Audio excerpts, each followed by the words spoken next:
Les écrans font partie de notre quotidien. On les retrouve dans des montres, des ordinateurs, des téléphones portables. La liste semble interminable. Or, 90% de ces écrans utilisent la même technologie. Il s'agit d'écrans LCD, des écrans à cristaux liquides. Et derrière cette invention se trouve un inventeur suisse, Martin Schatt. Si l'on s'en tient aux écrans des télévisions, 40 millions de TV LCD ont été vendus dans le monde pour la seule année 2012.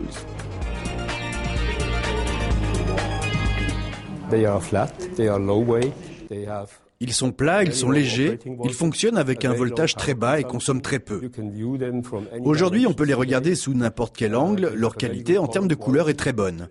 Ici, dans ce magasin, on a des radios portables, donc toutes les applications portables n'auraient pas été possibles sans cette technologie, parce qu'elles auraient trop consommé d'énergie pour pouvoir donner toutes ces informations.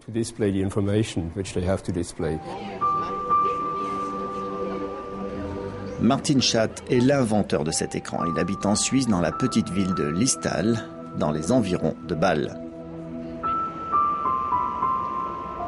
À l'âge de 75 ans, il continue de travailler sur ses inventions.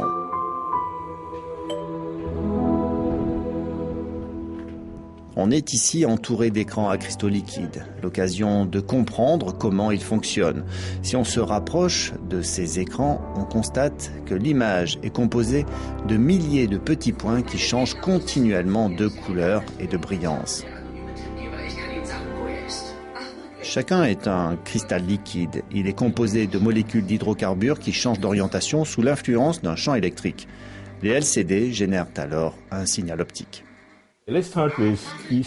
On commence avec ces deux filtres optiques qui sont identiques et qui sont partie intégrante de chaque écran à cristaux liquides. Ces filtres ont la propriété de ne faire passer seulement la lumière qui oscille dans une direction.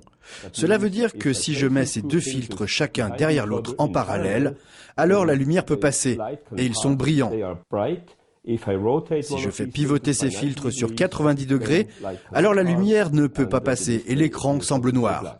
Et un écran à cristaux liquides fait cette rotation électriquement. Ici, ces filtres représentent un petit point. De cette façon, la brillance de chaque point peut être graduée de sombre à brillant et les couleurs peuvent être ajustées avec des filtres. On crée ainsi un signal optique sur chaque point. Voici le premier LCD jamais créé. Martin Schatt l'a conçu en 1971, pas de couleur évidemment, mais un écran fait pour des montres ou des calculatrices.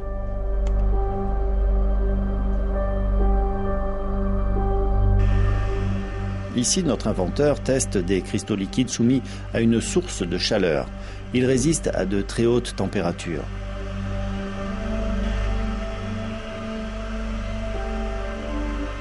Ce chercheur est en lice pour le prix de l'inventeur européen qui sera remis par l'Office européen des brevets le 28 mai prochain à Amsterdam.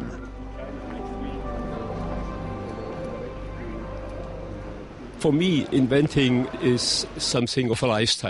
moi, le fait d'inventer, c'est un style de vie. On est curieux, on veut trouver de nouvelles voies, on veut découvrir de nouveaux aspects auxquels personne n'a encore pensé. C'est très excitant et c'est infini. Vous avez inventé une technologie qui est aujourd'hui utilisée par des millions de personnes dans le monde entier. Comment le vivez-vous ? C'est très utile pour de nombreuses personnes. Cela vous permet de communiquer avec des machines, avec des voitures, avec des avions, etc. Je dirais que c'est très enthousiasmant.